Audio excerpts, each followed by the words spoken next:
Hi guys, welcome back to my channel. If you're new, subscribe. If you're not, thank you for coming back. So today's video is gonna be a get to know me tag while I do my makeup. I posted a a question sticker on my Instagram for people to ask me questions, just get to know me. And then I also realized that I've never made an introductory video. I just started my channel because it has just been on my heart for a long time to do. So I think it's just right for me to introduce myself, for me to just share a bit about myself, just to provide more context.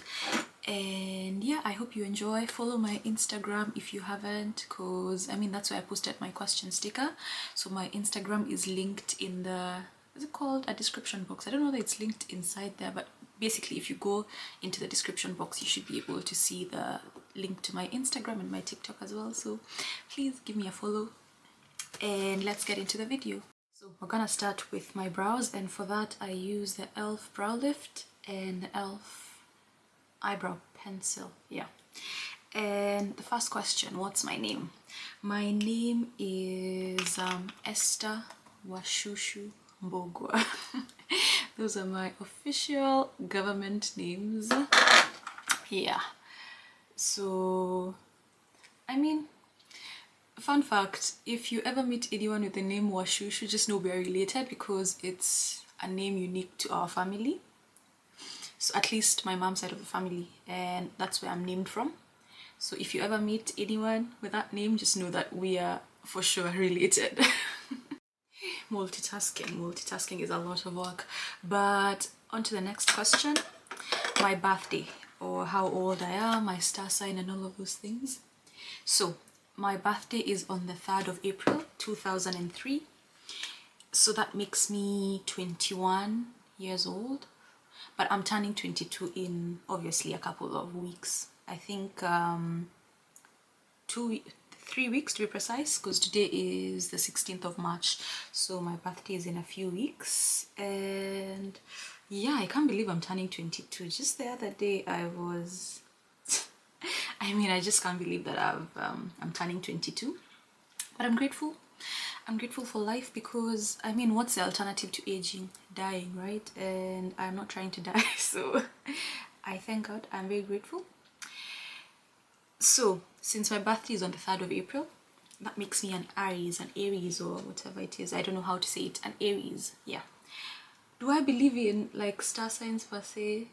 No, but just for the fun of it, of course, I have looked up my star sign. I've looked up the traits associated with my star sign, my zodiac sign, and funny thing, they're actually quite accurate. So I don't know what informs such qualities. I don't know what informs their research, but yeah, I'm an Aries.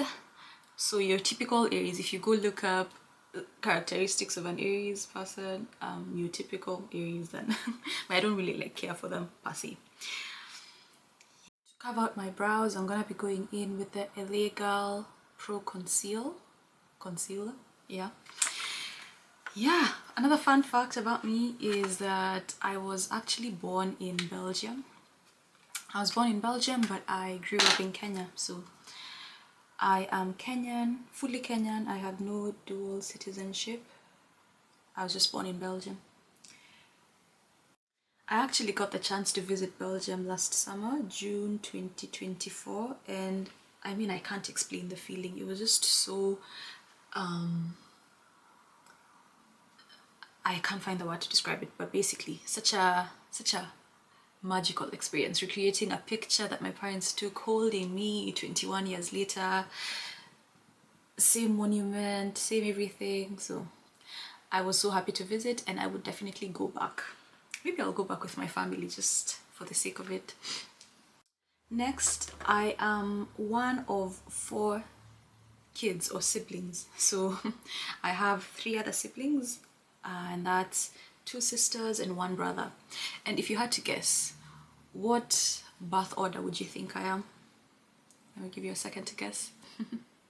Anyway, I'm the second one. So I have an older sister, a younger brother, and my younger sister. My older sister is 27, My brother is 18 and my sister is 16. So that makes 4 kids, 2 parents. Okay, next step will be foundation, and for that I use a L'Oreal True Match foundation. The shade, I had to mix 2 shades of foundation. So this is 9R and the other one that I have I think is 11N, so I had to mix them into 1 bottle. Well, I just did half and half of each. So I don't know my shade. I bought one that was too dark and another one that was too light, but their mix is perfect for me. I personally do not use primer because I do not see a difference. I do have a primer, I do have the e.l.f. primer, but I feel like people have really hyped it up on social media, and maybe I'm the problem. But I just don't see what it does for me, so I'll just skip it. Next question.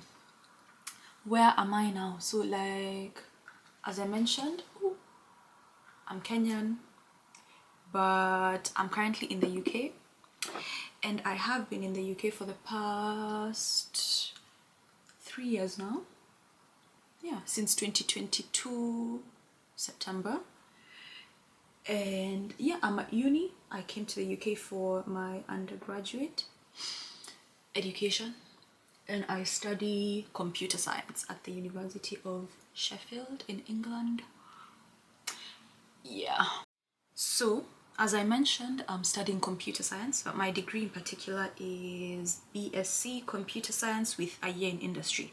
So I'm currently, so degrees in the UK are normally 3 years, at least a bachelor's degree is 3 years. But since I'm doing mine with a year in industry, mine is 4 years. So I'm currently on my placement year or my year in industry, and that happens between your second and final year. So I'm currently a full-time employee. So I'm currently working, but I am a student, but I'm not attending university currently because, again, it's my placement year. So I am currently working at, I mean, I think I can mention it. I'm working at AstraZeneca, and I mean, what a wonderful experience. What a wonderful experience to get the chance to work at such a company, a global company, leading pharmaceutical company. So I'm so happy and grateful to have such an opportunity. That's my foundation done. I think it matches me, right? At least anyway, I've been using it, so I know it matches me. Next step, concealer, and for that I use the e.l.f. 16-hour Camo Concealer Matte Finish, and I really like it, but it's almost running out. I need to get a new one. Next question I'll answer is what do I enjoy doing? Do I have any hobbies and such? For hobbies, I used to enjoy swimming competitively, actually. So I've swum competitively at, my Kenyan followers or subscribers will know the Moi, is it called Kasarani Stadium or Moi Stadium? I don't even know. Basically, I've done competitive swimming, so I really enjoyed that. But I just feel like after I went to high school, I kind of hated it because of the way it was run at my school. But I mean, I can still see myself swimming. I do enjoy swimming. But another hobby that I've recently picked up, but it's a very expensive hobby to have, is traveling. I really enjoy traveling to new places, and especially being in the UK where it's cold for literally 3/4 of the year. Getting a chance to travel to another country is just splendid for me. I need to wait for my concealer to dry, but as I wait for it to dry, I'm gonna go in with my contour stick, and that's the NYX Wonder Stick. Yeah, but yeah, I really enjoy traveling. When the travel bug bites you, I don't think there's any way you can recover from that, because once you travel to your first country, especially like as a young adult exploring a different culture, it just sticks with you, and instead of dropping the hobby, you just find ways to fund the hobby. Yeah. Pet peeves. My number one pet peeve is probably people who do not keep time. In fact, we cannot be friends if you do not keep time. I heavily dislike people who do not keep time. And I mean, running late is normal because it's a normal part of life. And I mean, stuff happens, so for one reason or the other you might maybe not make it to a place at the time that we agreed on. But for me, the problem, or the people I have a problem with, are these people who just make it the identity to just not be able to, like, they don't even understand the concept of time. I don't know, time is an illusion, time is I don't know what. And then these are the people who will, like, let's say you've agreed that you're meeting at a certain time, like, why are you starting to get ready at the time that we're meant to be meeting? And I don't know, I just find it a bit crazy. And I found that it's a very common trait for people to just not keep time. Yeah, but of course, I don't know whether it makes it better when they communicate that they're running late, but I feel like, let's say we agreed we're meeting at 1. Even if you communicate that you're now getting ready, you're starting to get ready at like 12:30, it doesn't really do much for me, because why are you starting to get ready at 12:30, especially if you just kind of let time fly by, if you just maybe lost track of time. I really struggle to understand where people are normally coming from when they say that they just lost track of time or anything. Because I feel like when I know I have a commitment with someone, in fact, I prepare so early in advance. So it's just a bit, it's something that I struggle to understand. Now that my concealer is dry, I'm just gonna add a bit of setting spray, and I use the e.l.f. coconut mist, I think, setting spray. So, ooh. And the next question is, what's my favorite food and slash cuisine? My favorite food is ugali, skuma or whatever, greens, and fish or meat or anything, but ugali and something. I really love ugali, oh my goodness. But my favorite restaurant, by the way, for now the ugali, greens, and the fish is this restaurant called Big Fish. Kenyans know Osumo Brad, is that his, yeah, that's his name, and his restaurant Big Fish that gained popularity, was it during COVID or during the elections? I can't even remember, but that's my favorite restaurant for ugali, greens, and fish, especially now they're coconut wet fry or something, coconut fish basically.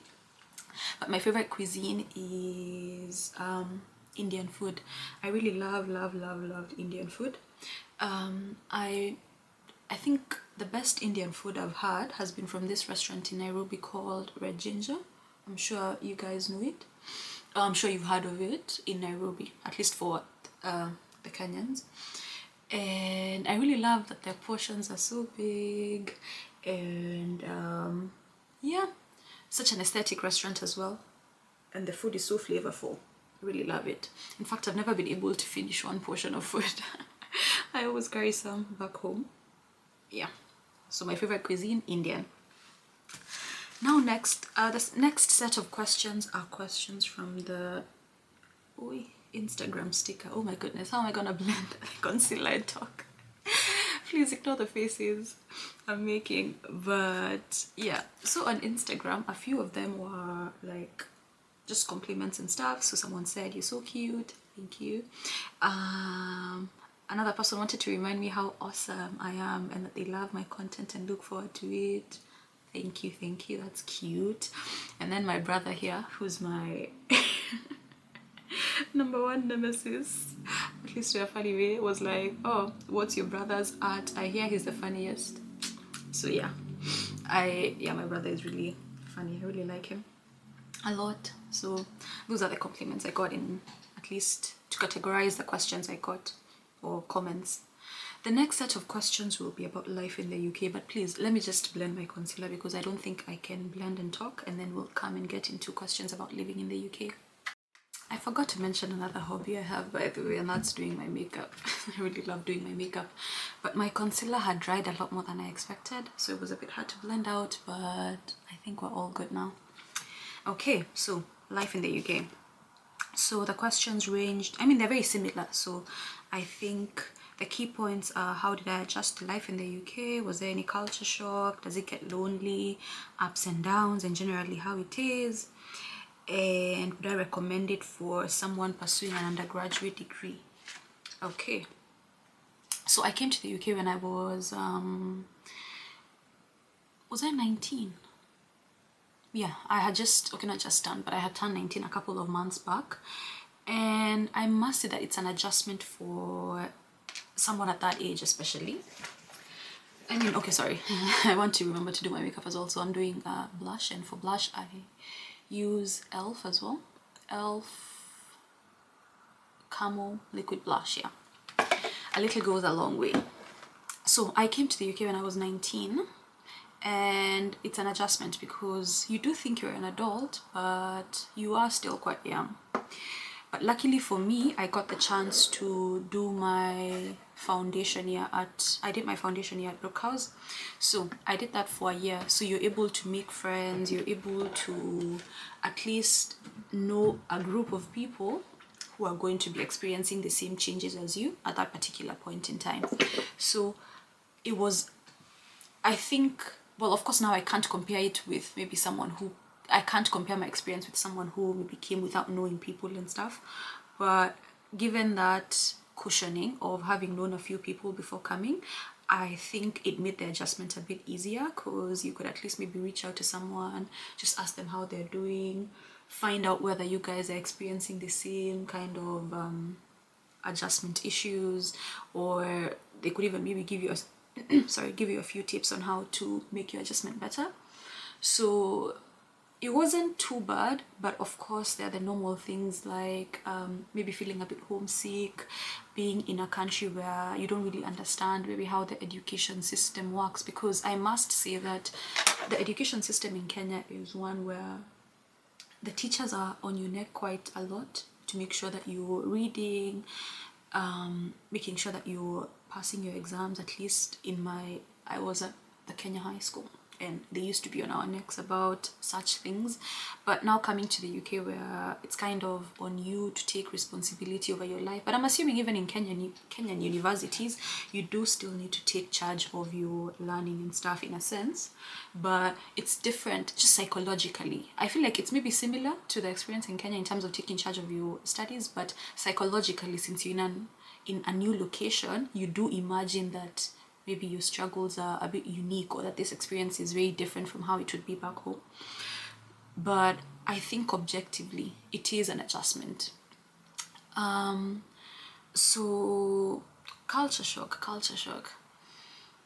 I don't think I personally had, okay, no, have you guys seen this TikTok where someone is like me trying to make friends with my white friends, and it's just small talk, oh, so how's the weather and stuff. So I just feel like in Kenya we don't really have small talk like that. I personally do not know how to make small talk like that, but of course I'm learning, because you'll just be walking on the, like, let's say you run into someone and then they're gonna ask you something like, you alright, like, are you, I don't know, I don't even know how they say it, but basically I don't think you're meant to respond to that. It's, I think you're right is like a hi or something. So I, up to today, I just kind of wonder, like, should I ask you back? Should I say hi? Should I say I'm good? Do I go on if I'm not good?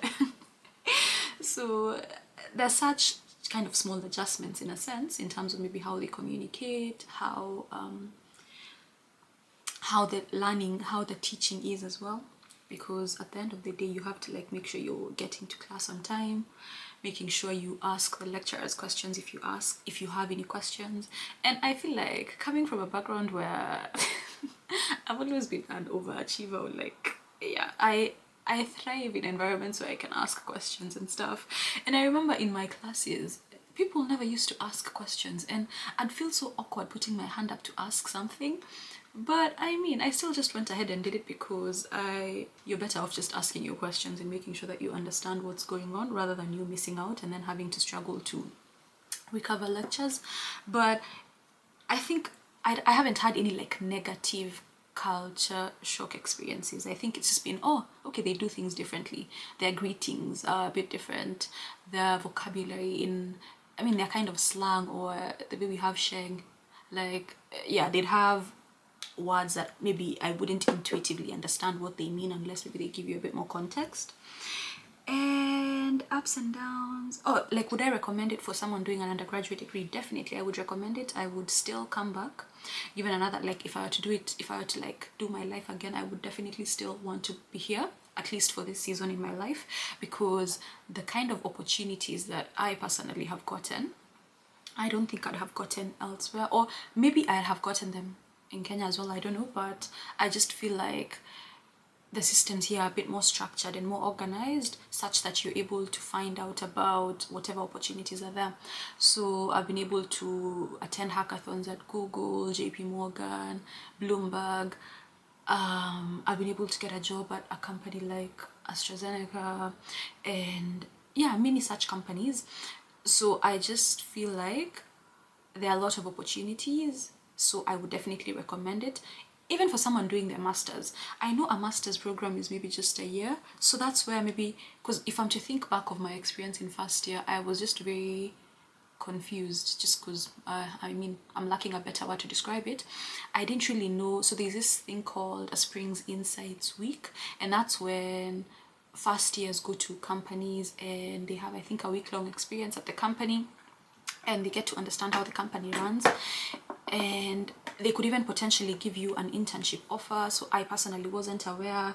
I mean, of course I knew internships existed, but I wasn't aware that they were kind of, I don't want to say easy to apply to or easy to get into, but I just wasn't aware about all these things in first year, because I mean, I was settling in, adjusting. So now when I eventually came around to finding out about these programs, and I found them out from websites like Bright Network, Grad Cracker, I think Target Jobs as well. Eventually, when I came around to finding out about them, I made sure to turn on my notifications for such websites, so that whenever such events came up, I'd be aware. And yeah, just taking the step to seize the opportunity, because while the opportunities are available, it's up to you to go ahead and seize them and make the most out of them. Make sure to just let people know that you're there, let people know that you're existing. Don't disappear in the crowd. It can be a bit comfortable to just be one of the other people who attended whatever event, to just be one of the other students in your lectures. But I feel like building relationships even with your lecturers, with you, because for my uni, and I think all unis anyway, they're like tutorial sessions where you go through, do I call them assignments, or you go through kind of practical examples of whatever it is you've learned during the lectures. So just making sure to attend, making sure to make friends with the demonstrators carrying out or leading these sessions are found to be super useful in order to make sure that you're taking full advantage of whatever opportunities are there for you. But I would definitely recommend it. But I think maybe another key advice would be just to remember to have your own brain and remember why you came here. Don't get too excited. I think it's exciting to kind of have your sense of freedom, but I think just be very mindful, because it can get, I mean, there are people who maybe are not able to finish their degrees and stuff for various reasons, but I just feel like it's really important to remember what actually brought you here. And I know I sound like a parent saying that, but I think it's actually just the truth. Just remember to stay focused, but of course live life, go out with friends, talk to people in your classes. If you're invited to something, go ahead and leave your house and go, because I personally really struggled with that, because it was always so cold. So whenever someone would ask me to do something, I'd be like, oh no, I don't want to do it. But you know, how else would you make friends if you don't put yourself out there and actually just get inconvenienced to some extent, because everyone is feeling the cold. I actually saw this quote the other day that said the cost of community is inconvenience. Your community can cost you, like building a community will cost you money to some extent, because you do need to invest in friendships and stuff. So just make sure you are keeping an open mind, you're open to meeting new people, and yeah, make sure to also, if you can find like a few Kenyans around where you are, I think it helps to get a feel of home. Another thing I really enjoy personally is listening to Kenyan podcasts. So my top podcasts are Sandwich Podcast and Mic Check. So whenever I listen to them, I get a feel of home. Yeah, and also maybe making sure to carry stuff like sausages, because you can carry them to the UK. At least I do carry sausages, just kind of remind me of meals at home and stuff. Talking to your family back home. Luckily, my family is my biggest support system. Yeah, they're always available for me to speak to them and stuff, so I think it makes it easy. It made it easy for me to adjust. And then yeah, I think, yeah, I've gone on and on, but I hope you've gotten the gist of what I'm trying to say. So yeah, I think it's a good experience, but remember to stay focused and keep an open mind as well. Yeah. Okay, someone else asked, you were the top female candidate in KCSE. What did it feel like in the moment, and what do I do now? So thank you for your question, but I was not the top female candidate. I was the second best. So, but it's still something to be proud of, and it did feel amazing. It felt like my efforts were being recognized in a way that I honestly think I deserved, because my high school experience was not easy. So I think I deserved it, and I thank God that I got it. Um, I also felt a huge sense of relief, because I finished well, because it's one thing to finish and it's another thing to finish well. And while I don't necessarily think that what you get in high school really matters in a sense, but it also does feel reassuring to have gotten maybe the best possible grade in a sense. So I felt really grateful, really happy, and I thank God for that. And what do I do now? I mentioned it earlier. I do computer science. I study computer science in the UK. Yeah. Okay, on to the next set of questions as I do my setting powder actually. My setting powder is Huda Beauty Easy Bake Loose Powder. And I really love it. Really, really love it. Well, it's an expensive buy, but I love it. And I don't think it's ever gonna run out, because what am I gonna do with all this powder? I've had it for like a long time. Yeah. The next question is, how do I get to travel to so many countries as a student? Yeah, to how many countries? And then another person asked the same question but added as a student. So I mentioned that I picked up the traveling hobby recently, and how do I get to travel to many countries as a student? Okay, so one, the UK is really close in proximity to other European countries. So I think I did have the intention set in my mind that I wanted to travel to as many European countries as possible. In fact, okay, maybe not all, but I do plan on doing visiting a lot of countries. So how do I get to do it? I think just planning in advance, or having a list of countries I want to visit, and planning, whether it's setting money aside, whether it's finding out how much it costs to actually just travel to these countries, and plan it around school holidays, plan it around when some of my other friends are available to travel. I think makes it easy. But maybe the most recent, okay, not most recent, actually quite recent, my kind of trip across several European countries was motivated by the fact that I got a multi-entry Schengen visa.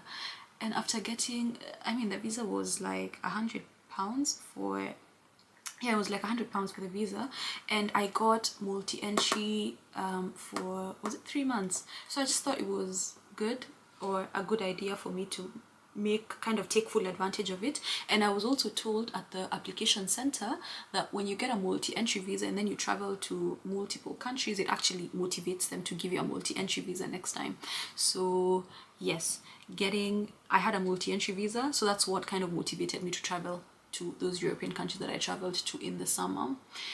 But yeah, I think just setting aside money, saving, and then if you do group trips with friends, at least you can split some costs, which makes it easier to travel, or makes it easier financially in a sense.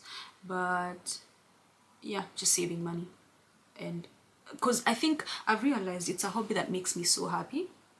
And I can tell, one, the UK is very cold, very, very, very, very, very cold. In fact, I don't think I can put it in words how cold I normally feel. And it does have an impact on your mental health and mood and stuff. So I just feel like, since I've noted a remarkable difference after I've come back from a trip, especially to a warmer country, I now know that it's a priority for me. And while maybe traveling is it's not too expensive being in close proximity to these countries. It kind of makes it a bit cheaper, but of course it still costs money. But despite it costing money, I know that it makes me happy. And if something makes you happy, go ahead and do it, and make it a priority. And making it a priority looks like setting money aside for me to do that. Yeah, I hope that answers the question. Next question. What part of life would I like a redo of? Redo. So do you mean like, I wonder, so I don't know how to answer it, because maybe when I think of a redo, I think maybe I'd want to do it again to experience it again because of how good it was, or I'd want to do it again to do it differently. So maybe I think the part of life that I'd say I would want a redo of would be my high school experience. And not so I can experience it again because of how good it was, because it wasn't good, but I think I'd want to do it again with the knowledge that I have now, just to make sure I have a more positive kind of teenage years experience, because I feel like my high school experience was, I mean, I don't know why I'm being cryptic. It was just, I was very sick, one, in high school, and I just, the doctors could just never pinpoint what the issue was with me. And funny thing, immediately I left high school, I stopped being sick. So I think it was just contributed by the highly stressful environment that I was in. So that really, it really spoiled my teenage years experience. So I would want to go back knowing what I know now and knowing to just take life easy, because I think I take things so seriously, and while it's a benefit, not me saying benefit, what's the word, it's a, I mean, yeah, while there are benefits to taking life seriously, there are also downsides to taking life too seriously, because I think I was too serious for my age. Yeah, I'm gonna admit it, I was too serious for my age. But well, was I the one who was serious? So I think the environment I was in forced you to want to be serious with your life, because like, as I said, the teachers were on our case quite a lot, so it made it really hard to kind of explore things that someone my age at the time would do. So yeah, I would want to do it again. But I'm also grateful for that experience, because I met so many people, so many good people, people who are still my friends to this point. And I mean, how beautiful it is to be friends with people who've seen you through different phases of life, and we get to still kind of see each other as we navigate adulthood, young adulthood, and hopefully we'll still get to see each other as we navigate future stages of life. So I'm still grateful for the people I met, but I'd want to do it again for my sanity and just protect my mental health and protect my peace, my heart, and all of that stuff. Yeah, but I do understand that the past is in the past and I can never go back and do it again. So I've made peace with that. But I think now I'm more conscious to live in the moment, to be young, act your age, please. Do not allow any circumstances to like stress you out. At least I don't think you should be allowing like your education and stuff to stress you out so much, because it's not really, I mean, it's really important, but it's not worth your peace of mind. Yeah. Okay, what inspires me every day? I realize I've been doing the same thing. Like, I've been dusting off the powder for a while, so let me just finish. So we're at what inspires me every day.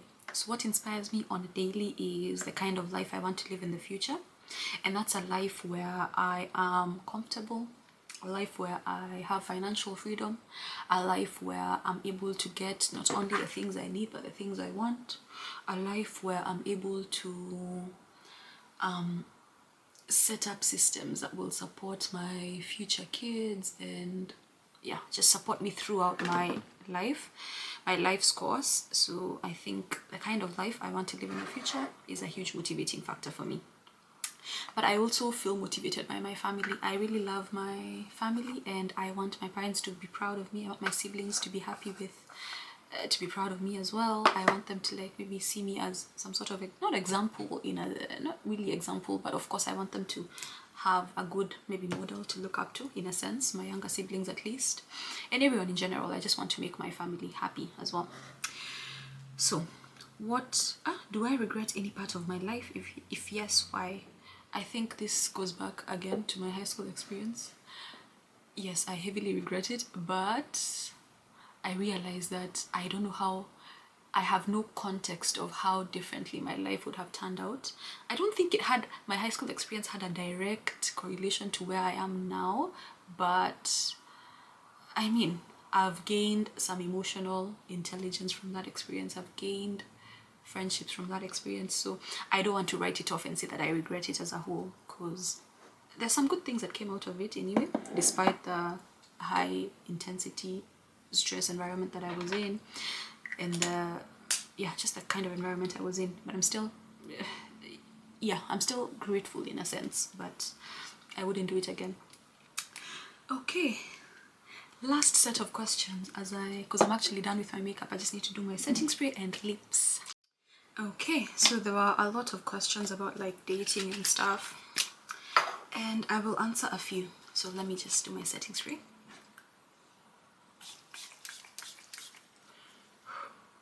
Okay, so someone asked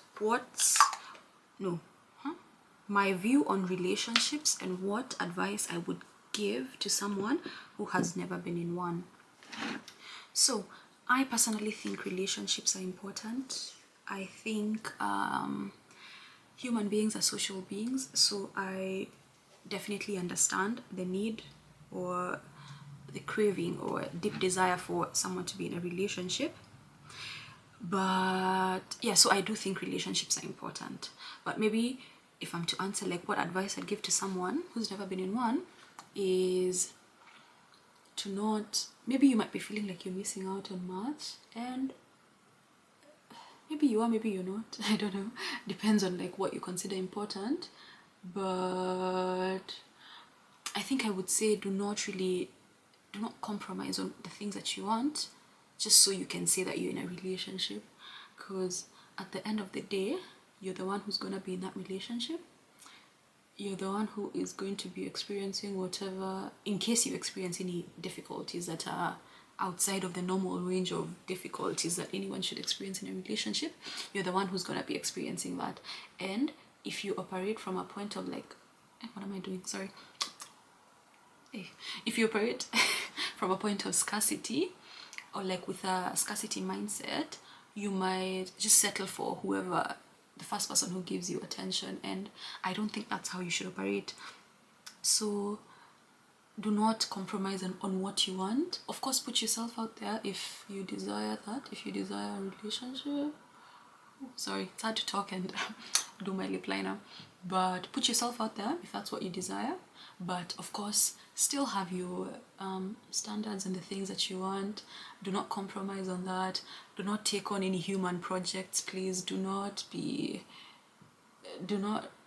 get someone and then try and convert them to be what you want, because I don't think that's what you deserve. No, I think you deserve someone maybe who already is. I mean, of course, we're all works in progress, but I don't think you should take someone who is very different from what you want just because they've shown you the tiniest bit of attention, and then maybe try and get them to be what you would actually desire, just so you can say that you're in a relationship. You're better off being in a healthy, loving relationship where you can actually grow, you can be yourself, you can make mistakes, you can be in a safe, like you're in a safe enough space to be able to make mistakes and still know that someone has held space for you to be able to grow and fix your mistakes in a sense. And I'm talking about normal mistakes. I'm not talking about like the weird stories we hear. Have you guys seen this TikTok trend going around for the bar was so low that I don't know, how does it go? The bar was so low that I did XYZ. So if you just see those TikToks, please, I think you'll enjoy your own company, because there's some things that you should not be experiencing. I don't think any human being should be experiencing some of the stories that I've had. So do not stress yourself out. It's going to come at the right time, and of course put yourself out there. My mom says, ukisalimiwa, salimika. So I mean, just, of course, do not compromise, but don't compromise too much, but do not compromise on your non-negotiables. I think identify that and do not compromise on that, no matter what they tell you. Someone is saying, I have a crush on you, but I don't have the courage to tell you. Now, I personally I like audacious, bold men. So if you do not have the courage to tell me, then I personally cannot help you. I think if you believe in your crush, you should have the audacity to just confess your crush and then keep an open mind to whatever my response will be. But that's on a like on an unserious note. But I mean, be bold, not only with me anyway, just whoever you have a crush on in general. I think just be bold enough to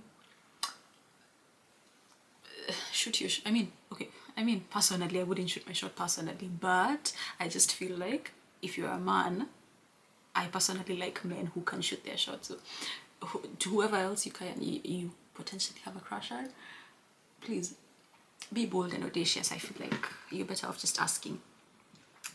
Okay, because the worst they can say is no. Haya, have I experienced the great love? I don't think I've experienced like a great love, but I mean, depends on what your definition of a great love is, because great love can come from different sources. But if you mean great romantic love, I don't think I have. I mean, I think when I'm married, that's when I can say that this is now my greatest love, because I mean, unless if I'm not married, then I have no reason to like objectively say that this is my greatest love. So no. And then someone asked, are you dating by any chance, or are you focusing on yourself? And then they added like a black moon emoji. What's the name of that emoji? Ew, a black face or moon, I don't know.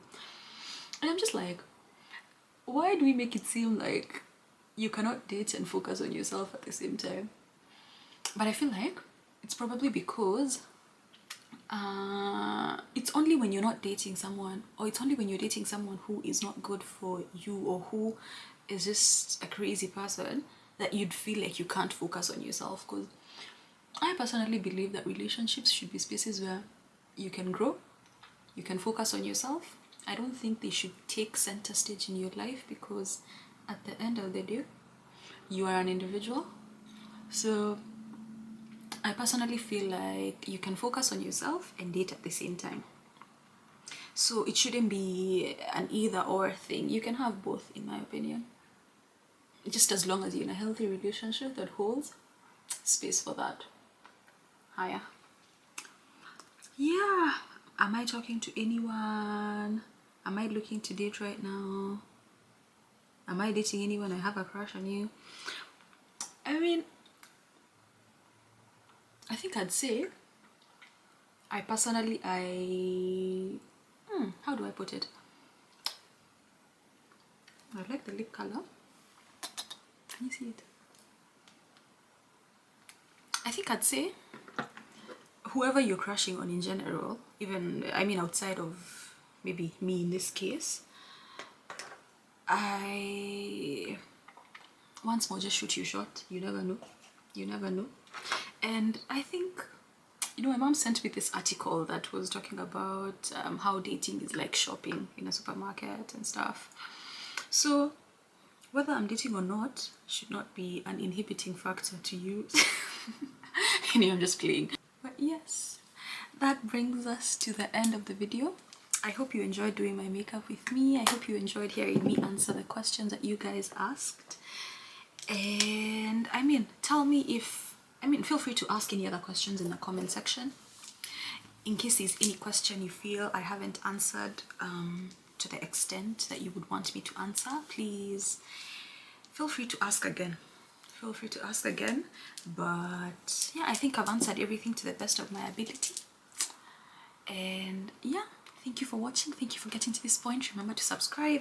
Remember to follow my Instagram and TikTok as well. And I'll see you in the next video.